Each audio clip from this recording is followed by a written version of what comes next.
नमस्कार, हम आ गए हैं आज दिल्ली की सड़कों पर और लोगों से ये जानेंगे कि कैसे रहे हैं पिछले 11 साल हमारे प्रधानमंत्री मोदी जी के साथ। तो चलिए। तो मैम, जैसा कि आपने आजकल न्यूज में देखा ही होगा, it took only 22 minutes for India to destroy 9 terror camps in Pakistan. They deserved it. After all, they were terrorists. So yeah, it was fair. I think that was needed and I think that was a great success.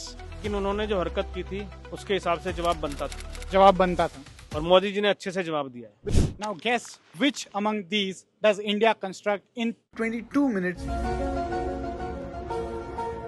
We'll get two options. पहला option 160 पक्का houses for the poor under PM Awas Yojana. दूसरा option लगभग 1000 घरों तक tap water connection पहुंच रहा होगा जल जीवन मिशन के through. What do you think is the correct answer out of these two? I think the first one. The second one. First. So I would say both are correct. I think both. B होगा। सही जवाब नहीं है। Both of these. So yes, both the options are correct. More than 160 पक्का houses are being constructed for the poor and लगभग 1000 घरों में tap water connection पहुंच रहा होगा जल जीवन मिशन के थ्रू। बहुत अच्छी बात है। मकान बन रहा है तो मकान बनेगा तो पानी तो चाहिए। मकान बनेगा तो तो भी अगर सरकार दे रही है तो इससे बड़ी बात क्या। अभी रिसेंटली मैं गांव गया था तो गांव में मैंने देखा था अब कि 2-3 लोगों के मैंने देखा कि घर बन गए हैं। जो मोदी के राज में तो हुआ ना, ये तो सच्चाई है ना। तो लोगों ने दिए हमारे सवालों के कई दिलचस्प जवाब। जय हिंद, जय भारत।